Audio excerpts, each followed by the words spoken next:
Pengakuan dari Saka Tatal, pelaku pembunuhan Vina yang kini sudah bebas, soal keberadaannya kini blunder dan jadi sorotan publik.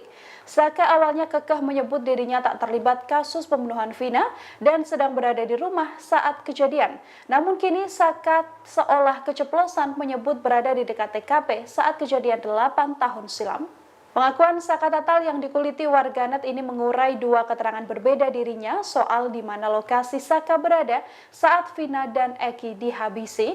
Saat wawancara awal, Saka mengaku bahwa dirinya hanya berada di rumah di malam Vina dan Eki tewas 27 Agustus 2016 silam. Bahkan, Saka mengaku tidak paham kronologi pembunuhan Vina dan Eki 8 tahun silam, karena di malam kejadian, ia berada di rumah bersama paman serta sang kakak. Setelah pengakuannya itu, kini dalam video lain dan masih melalui wawancara lain, Saka Tatal dinilai keceplosan. Saka mengakui ia berada di rumah sampai pukul 22 waktu Indonesia Barat, yakni sekira pukul 10 malam. Setelahnya hingga subuh, Saka mengakui berada di luar rumah. Saka bahkan mengaku dirinya sempat berada di dekat jembatan layang, jembatan Talun, TKP ditemukannya jasad Vina dan Eki. Saat itu, Saka sempat kabur menghindari polisi karena takut dirazia.